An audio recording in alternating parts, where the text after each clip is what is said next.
Hey folks, it's February, but spring is right around the corner. You know what that means? Sun is out. Guns out. Oh! Oh God.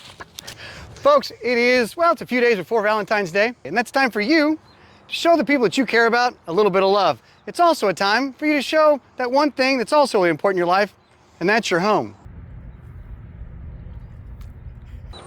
Not that kind of love. Oh so, BJ, do you know one of the leading causes of flooded basements? The tears of my enemies. No. Actually, it's gutters. Gutters flooding. So your gutters are going to clog. Water's going to come over the gutters. It's going to flow over the eaves,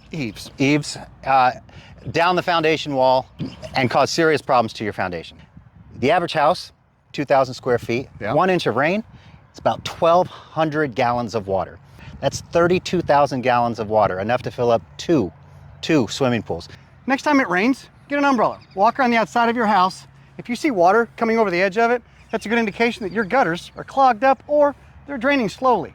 Get you a good sturdy ladder. Have somebody hang out with you so in case you do fall, you got backup. While you're up there, put a gutter guard on top of those things to keep all this leaves and debris out of those gutters.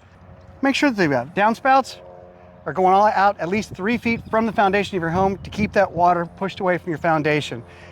Also, splash blocks at the end keeps that water from eroding out the soil around underneath that. So you're probably thinking, it's springtime. Why do I need to worry about cleaning out my gutters? I just clean them out in the fall. There's a lot of stuff that still happens in the spring. That's 2 major times for your gutters to clog. Fall, with the leaves falling, but you also have spring. Think about the oak tree in your neighbor's front yard. Has it lost all of its leaves yet? Nope, that's still coming down. You also got a lot of flowering trees here in Missouri. Those flowering trees, when the buds start to come off, those are going in there. The little helicopter twirly things, those are going in your gutter.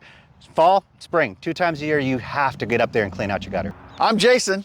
And I'm Dylan. And I'm Jeff. And I'm BJ. And we are the Triple Crown Team. You going or I going? Flooded basements? Why are you way over there? You said bud.